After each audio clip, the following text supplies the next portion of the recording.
दोस्तों नमस्कार। धमतरिया के गोट में आपका स्वागत है। शहरी सत्ता का संग्राम का ऐलान होने में मात्र कुछ ही घंटों शेष है।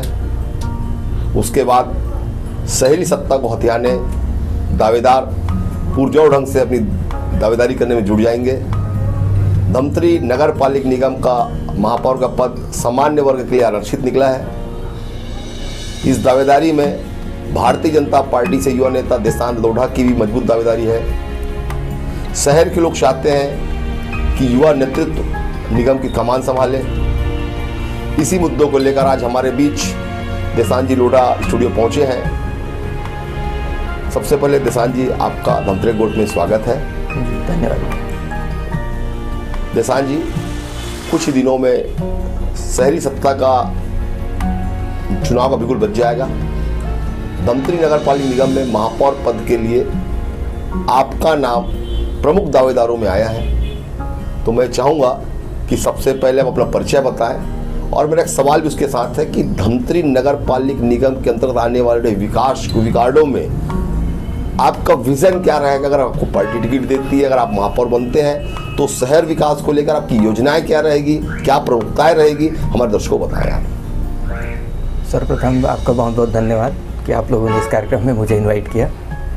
शहर में बहुत सारे लोग दावेदार हैं। काफ़ी लंबे समय से भारतीय जनता पार्टी से बहुत सारे युवा वर्ग के लोग काम कर रहे हैं। उसमें आज सामान्य वर्ग हुआ है तो स्वाभाविक रूप से हम भी लंबे समय से काम कर रहे हैं, इसलिए अपनी भी दावेदारी अपन ने रखी है। शहर विकास के मामलों के लिए अगर आप बोलेंगे तो भारतीय जनता पार्टी का विज़न बहुत क्लियर रहा है। हमेशा हर वर्ग को लेके साथ करने के काम करने का आदत रहा है। और मैं खुद धमतरी से हूँ और नगर निगम पहली बार सामान्य काफ़ी लंबे समय के बाद में हुआ है। लंबे समय से धमतरी में रहने की वजह से ऐसी बहुत सारी प्रमुख समस्याएं हैं जो आम लोगों को समझ में आती है और हम राजनीति से जुड़े हुए हैं तो उसको हम लोग थोड़ी ज़्यादा गंभीरता के साथ में लेकर उस पर हम लोग विचार करते रहते हैं कि क्या चीज़ होनी चाहिए। बहुत सारे शहर हम लोगों ने देखा है, लेकिन जैसे छत्तीसगढ़ में धमतरी एक ऐसा शहर है जहाँ पे बहुत ज़्यादा धूल की समस्या है और काफ़ी लंबे समय से हर आदमी इस धूल को लेकर काफ़ी परेशान रहता है। आम आदमी हमेशा ना समस्याओं को ध्यान देती है और मुझे ऐसा लगता है कि जो लोग राजनीतिक पार्टियों से जुड़े हुए हैं, जो प्रमुखता से राजनीतिक दल में रहकर शहर विकास पर काम करना चाहते हैं, क्योंकि अगर आप राजनीतिक दल से जुड़े और राजनीति कर रहे हैं तो खाली समस्या पर ही अगर आप ध्यान दोगे तो वो उचित नहीं है। एक्चुअल में उसके समाधान पर ही आपको फोकस करना पड़ेगा और उस पर काम करना पड़ेगा। तो मुझे ऐसा लगता है कि धमतरी शहर के अंदर में जब हम देखें कि बहुत ज़्यादा धूल है तो उसका निराकरण कैसे हो सकता है, उस पर अपन ध्यान रखे थे। धमतरी शहर के अंदर में प्रमुख रूप से अगर आप मार्ग देखेंगे तो सिहावा रोड है, रत्ना बांधा रोड है, जिसकी रोड की चौड़ाई काफ़ी अच्छी है। लेकिन पहले नेशनल हाईवे का भी जो रोड है वो चौड़ा था और आइट साइड में आप लोगों ने देखा होगा एक शोल्डर रोड होता है। जब भी नेशनल हाईवे और स्टेट हाईवे जब रोड बनाती है तो वो रोड कटे मत करके आजू बाजू में नेशनल हाईवे के जो रूल हैं वो 12-12 फुट का शोल्डर रोड बनता है। वो इनडायरेक्टली कच्चा रोड होता है और वो कच्चा रोड शहर के मध्य से निकलता है। ऐसे ही रत्ना बांधा का रोड और सिहावा रोड भी आप देखे होंगे कि दोनों तरफ में काफ़ी गैप है और मेन रोड बनने के साइड में आइट साइड में एकदम कच्चा रोड है। जब तक ये कच्चा रोड सही मायने में ड्रेन टू ड्रेन पूरा पक्का रोड नहीं बनेगा तो ये धूल की जो समस्या है वो हमारे शहर से कभी समाप्त नहीं हो सकती है। तो मुझे लगता है कि जो भी लोग यहाँ पे काम करेंगे, नगर निगम में आएंगे प्राथमिकता से। एक्चुअल में तो एक नेशनल हाईवे का रोड है। आज से 2015-16 के समय में भी मैंने मेहनत की थी तो एक बड़ा आंदोलन हुआ था। उस पर शहर के मध्य से जाने वाली जो रोड है नेशनल हाईवे की, अगर आप देखेंगे तो वो पूरा ड्रेन टू ड्रेन सिटी के अंदर की रोड बनी है। कहीं ना कहीं इस आंदोलन में मैं भी भागीदार हुआ था और प्रमुखता से साथ में उस समय मुझे याद है कलेक्टर भीम सिंह जी थे। तो भीम सिंह जी के साथ में हम लोगों ने मजबूती से इस बात को उठाया था और 12 करोड़ रुपये रोड के ऊपर भी सैंक्शन हुआ था वही रोड पे। देशांत जी, आप जो बात करें मूलभूत सुविधा की बात करते हैं। धमतरी शहर के नागरिकों की बहुत सारी मांगे भी हैं। मूलभूत सुविधाओं के अलावा जी शहर का सुव्यवस्थित विकास के अलावा यहाँ के लोगों को रोजगार, गोकुल नगर, ट्रांसपोर्ट नगर, मेडिकल, बहुत सारी मांगे हैं। अब मैं एक मैं ये चाहता हूँ कि आपका विजन, अगर आपको पार्टी, क्योंकि हमारे पास समय की मर्यादा भी है, तो मैं चाहता हूँ कम शब्दों में, क्योंकि हमको काफी कुछ दिखाना है, काफी कुछ सवाल आपसे पूछना है, कुछ तीखे सवाल भी आपसे पूछेंगे। हम चाहते हैं कि आप तीखे सवाल को बहुत अच्छे से जवाब देंगे, तो मैं चाहता हूँ कि आप शॉर्टकट में विजन क्या रहेगा आपका? चौमुखी विकास होना चाहिए तो एकदम कॉमन बात है कि हर आदमी चाहता है कि अपना क्षेत्र, अपना शहर बहुत अच्छे से विकसित होना चाहिए।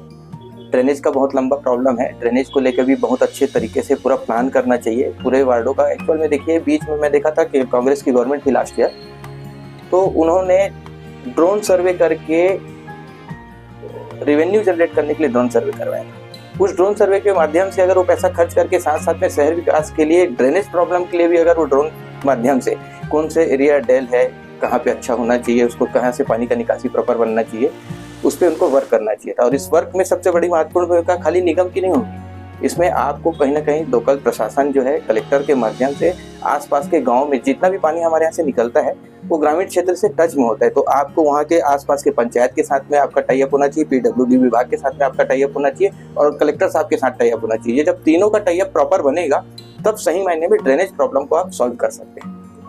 ये एकदम प्रमुखता के साथ जो हमारे यहाँ समस्या होती है, ड्रेनेज प्रॉब्लम है, धूल का है। रोड चौड़ीकरण करने से शहर का भी सही तरीके से आवागमन बहुत अच्छा होगा। एक्सीडेंट की बहुत बड़ी समस्या होती थी, उससे काफ़ी हद तक निजात मिलेगा लोगों को।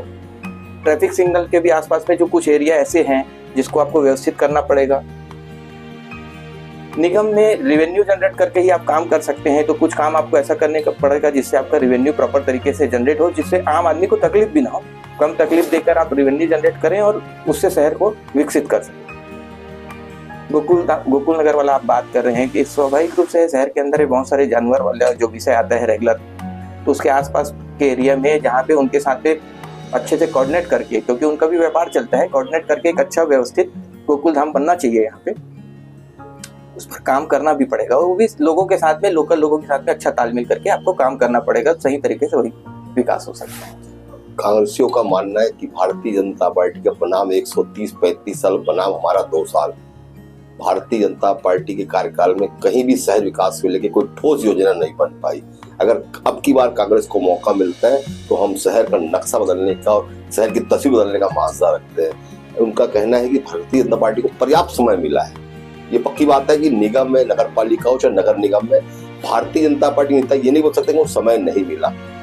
समय काफी मिला, लेकिन जो धमतरी शहर का विकास होना था, लोगों को आज तक मूलभूत सुविधाएं नहीं मिल पाई, उसको लेकर क्या मानते, कहाँ पर चूक हो गई? भैया, मूलभूत सुविधा नहीं मिल पाई इसको तो मैं नहीं मानता हूँ, क्योंकि कोई भी सरकार रहे, मूलभूत सुविधाओं को लेकर आप देखेंगे ताराचंद हिंदुजा जी के समय में पानी को लेकर एक बड़ा विषय था, तो बहुत अच्छे तरीके से आप वाटर ट्रीटमेंट प्लांट अपने लगा हुआ है, उसके तरीके से मूलभूत सुविधा में पानी आता है, लाइट का व्यवस्था होता है, रोड नाली का व्यवस्था होता है। मूलभूत सुविधा क्या है? पीने के लिए शुद्ध पेयजल जी, धूल जी, है ना, ड्रेनेज सिस्टम। 135-40 साल पुरानी नगर पालिका, 15 साल पहले नगर निगम बना, लेकिन शहर में ड्रेनेज सिस्टम को लेकर क्या काम हो, बताइए आप। भारतीय जनता पार्टी कार्यकाल उसके लिए मैं एक चीज बताना चाहूंगा, पिछली गवर्नमेंट तो कांग्रेस की रही है, ठीक है, हमारी कमजोरी अगर थी तो उसको सॉल्व उनको करना चाहिए था ना। उनको तो क्लियर था कि ये सब समस्या है, लेकिन मुझे ऐसा नहीं लगता कि उसमें एक भी सीढ़ी आगे बढ़ पाए। अब दो बात इसमें एक चीज एकदम स्पष्ट है कि पिछले 15-25 सालों में शहर का विकास चौतरफा बढ़ा है। आप देखेंगे कि बहुत स्पीड से शहर का विकास हुआ है। आपको ये समझना पड़ेगा कि ड्रेनेज का प्रॉब्लम कहाँ से खड़ा हुआ। जिस एरिया पे हमारा पहले पानी निकासी होके जाता था, उन एरियो पे बाकायदा आज की डेट में कॉलोनी बन चुकी है। जब कॉलोनी का नक्शा पास हो रहा था और उस पर वर्किंग हो रही थी, उसी समय इसको प्लान करना चाहिए था कि इस पानी का ड्रेनेज सिस्टम को भी हम वहाँ से आगे कैसे बढ़ाएं और उसको कैसे निकासी को प्रॉपर बनाएं। बगैर विजन के अगर आप काम करने कोई भी जाएगा, सरकार किसी की भी रहे, तो मुझे ऐसा लगता है कि प्रॉपर उसमें निगम में जो अधिकारी बैठे हैं, जो जनप्रतिनिधि बैठे हैं, उनको गंभीरता के साथ में पर चर्चा करना चाहिए और उस पर उसी विजन के साथ में ही आगे के प्लान करके वर्क करना चाहिए। आपने बोला कि शहर का चौतरफा विकास हुआ है। मैं आपसे पूछना चाहता हूँ निशान जी, आप काफी शहर के बारे में, जब नगर निगम बनाया गया था तो आसपास के ग्रामीण क्षेत्रों को नगर निगम सीमा क्षेत्र में शामिल किया गया था। आज उस बात को 15 साल होने को है, आज भी वो ग्राम पंचायतों में काम कर रहा है, आज भी उनको शामिल नहीं किया गया। कहाँ की विकास, कैसा विकास की बात कर रहे हैं? देखिए, नगर निकाय क्षेत्र को प्रॉपर बनाने के लिए आसपास के एरिया को भी जोड़ा गया था उसमें, और वो आज भी प्राथमिकता है भारतीय जनता पार्टी की। जब भी सरकार आएगी तो पूरा प्रयास होगा कि जिन क्षेत्रों को उसमें जोड़ा गया था उसको इसमें सम्मिलित किया जाए। सम्मिलित करके क्षेत्र का जब क्षेत्र का क्षेत्र बढ़ेगा तो विकास करने के लिए अपने पास में स्पेस भी बढ़ेगा, उन क्षेत्रों को भी लाभ मिलेगा जो अभी पंचायत में रहते हैं। उनको जब शहर में आएंगे तो शहर का जो विकास का अपने को फंड मिलता है बाकायदा पंचायत विभाग से ज़्यादा अपने को शहरी क्षेत्रों के विकास के लिए काम करने का मौका मिलता है। आज ड्रेनेज का बोलो, वाटर ट्रीटमेंट का बात करो, चाहे हर एरिया में आप देखो पानी टंकी जितना स्पीड से गवर्नमेंट, कांग्रेस की गवर्नमेंट की पीछे गवर्नमेंट में आप उठा के अगर देखोगे तो जो बीजेपी की गवर्नमेंट थी, हर क्षेत्र में पानी टंकी को भी एक्स्ट्रा रूप में बढ़ाया गया है, उसका एक्सपांड किया गया है, तो वो रेगुलर सतत वर्किंग होता है। नगरीय क्षेत्र में आप ये नहीं बोल सकते हैं कि विकास नहीं हुआ। मैं बोलता हूँ कांग्रेस की गवर्नमेंट भी रही है तो वो जो उनको जितना चीज समझ में आया काम करने के लिए उनको भी पैसा मिला, वो काम किए।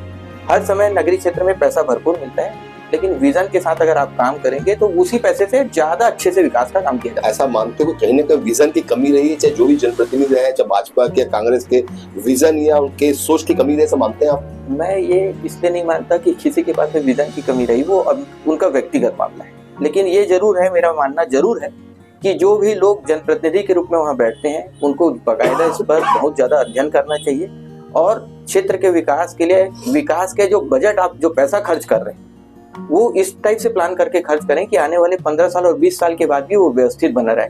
तत्कालिक व्यवस्था, जैसे अभी कहीं पे ड्रेनेज का प्रॉब्लम होता है तो हम जाते हैं वहाँ पे जेसीबी मंगाते हैं, खोद के वहाँ पे कुछ व्यवस्थित कर देते हैं, तो वो तत्कालिक व्यवस्था है। लेकिन अगर आपको विजन के साथ काम करना है तो उसी पैसे से ऐसा व्यवस्थित आप काम करें कि 20 साल तक लोगों को आने वाले समय में तकलीफ नहीं होना चाहिए। भारतीय जनता पार्टी के राष्ट्रीय नेतृत्व का आमूल परिवर्तन किया है, मंडल अध्यक्ष से लेकर जिला अध्यक्ष तक के लिए सभी के लिए एज लिमिट तय कर दिया है।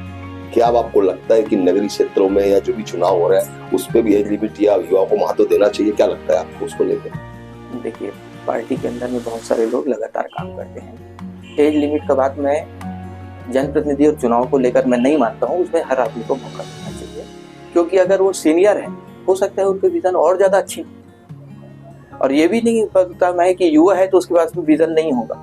लेकिन उसका लाभ ऐसा है कि एज लिमिट को नहीं बांधना चाहिए, जिसको भी मौका देगी पार्टी उसको चुनाव लड़ना चाहिए। और पार्टी कहीं ना कहीं बहुत तरीके से लोगों को अध्ययन करती है, उसके बाद ही विचार करके किसी को देती है। सवालों आगे बढ़ाते किसान जी, धमतरी नगर पालिक निगम में महापौर पद का जो पद है वो सामान्य वर्ग के अनारक्षित मुक्त निकला है। लोगों की मांग है कि सामान्य वर्ग के लिए आरक्षित सीट पर सामान्य वर्ग को मौका मिलना चाहिए, इसको लेकर आप क्या मानते हैं? आरक्षण में अगर सामान्य वर्ग को निकला है तो स्वाभाविक रूप से कि वो वास्तविक दावेदार तो सामान्य वर्ग के लोग हैं।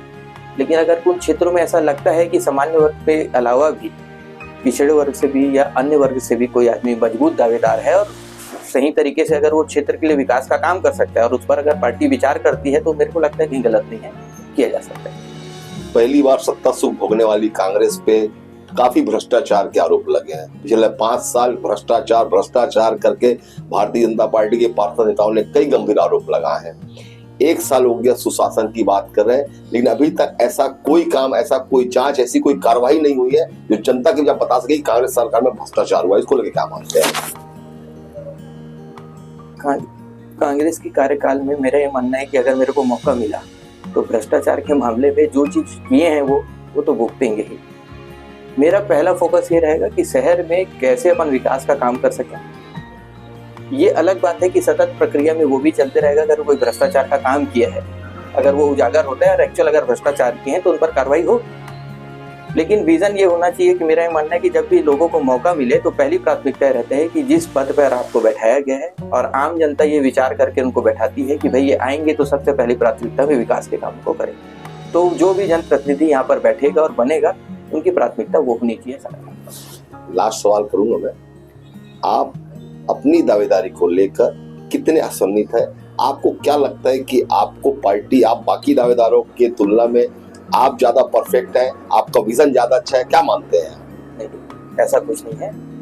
पार्टी में बहुत सारे लोग बहुत लंबे समय से काम कर रहे हैं, मैं भी एक वास्तविक लंबे समय से काम कर रहा हूँ, इसलिए मेरे को लगता है कि मुझे दावेदारी करना चाहिए। सामान्य वर्ग को मौका मिला है, मुझे अगर पार्टी मेरे ऊपर विश्वास करती है, मेरे को आशीर्वाद मिलता है तो मैं स्वाभाविक रूप से अच्छा काम करूंगा और खरा उतरूंगा, ऐसा लगता है। लेकिन पार्टी अगर किसी के लिए भी टिकट देती है तो हम उनके साथ में सहयोग करेंगे। अगर उनको जहाँ पे भी ऐसा लगेगा कि मिलकर काम करना चाहिए तो उनके साथ हमेशा कंधे से कंधा मिलाकर काम करेंगे और पार्टी का नाम आगे भी करेंगे और शहर विकास में काम करेंगे। धमतरिया के कोर्ट के मंच से आप हमारे दर्शकों को क्या आह्वान करना चाहते हैं, क्या संदेश देना चाहते हैं?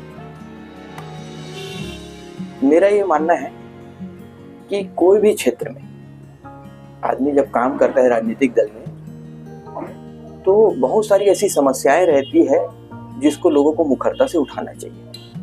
और लगातार जब वो आम जनता का मुद्दा बन जाता है तो राजनीतिक दल की कोई भी दल आ जाए, उसको उस समस्या के निवारण करने पे काम करना उसकी मजबूरी हो जाती है।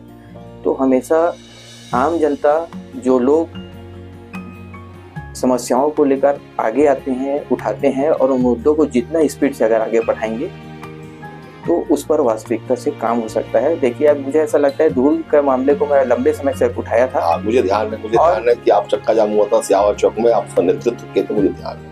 तो उस पर मुझे अब लगता है कि अब कांग्रेस हो चाहे बीजेपी हो, जो भी राजनीतिक दल है, उनकी मजबूरी है, क्योंकि आज ये धमतरी का आम मुद्दा बन गया है। और आम मुद्दा जो बन जाता है ना, उस पर आपको वास्तविकता में काम करना पड़ेगा, क्योंकि आप जनता के लिए आप आए, और जो जनता चाहती है आपको करना आपकी मजबूरी हो जाएगी। तो हमेशा जनता को, हमेशा जो भी क्षेत्र की समस्याएं हैं उसको लेकर मुखर होना चाहिए, और राजनीतिक दल को मजबूरी हो जाना चाहिए। बहुत बहुत धन्यवाद विशाल जी, आपने अपनी बात प्रमुखता और विभाग के साथ रखी। अगली बार एक नई शख्स के साथ फिर आपके साथ मुलाकात होगी। हमारा यह प्रयास अगर आपको अच्छा लगे, हमारे चैनल को सब्सक्राइब, लाइक और कमेंट शेयर करें।